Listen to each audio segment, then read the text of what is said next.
my sweet, sugar for my honey. Your first sweet kiss thrills me so. Sweets for my sweet, sugar for my honey. I'll never ever let you go. In the right hands, chocolate is more than just a snack. It can be a token of love and a work of art. But the problem for the chocolate artist is that there's still only one way to make chocolate in all these different shapes. You have to heat it until it's liquid enough to be poured into a mould. Then you have to leave it to set. It's a long, expensive and sticky business. If only there was a way of making the process a bit less runny. After more than 150 years of melting chocolate, the breakthrough has come from the Department of Chemical Engineering at Cambridge University. Using a machine that normally produces plastic, Dr. Malcolm Mackley has discovered that chocolate can be made to flow without melting just by using pressure. He was studying the way plastics flow, but on a chance visit to a sweet factory, he wondered whether chocolate might flow like plastic. With this technique, whatever shape the chocolate's pressed into, it stays that way. And this is when you can do your artistic work. But after about half an hour, it goes solid.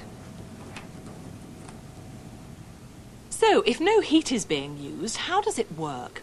Well, the theory is that under pressure, the microscopic structure of chocolate is changing. Chocolate's made of two solids, granules of cocoa and crystals of sugar, suspended in a fatty material, cocoa butter.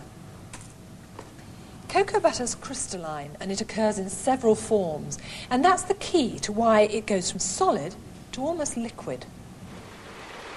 When chocolate is heated, that crystalline structure is broken down. Dr. Mackley has found that pressure also breaks down the crystalline structure, not to melt the chocolate, but to produce a pliable solid like plasticine. Chocolate means big business, and manufacturers are queuing up to exploit the discovery. But the theory behind the discovery is still to be tested at the Cavendish Laboratories, the birthplace of atomic science. Here, the mighty intellect of Cavendish scientists will concentrate on chocolate.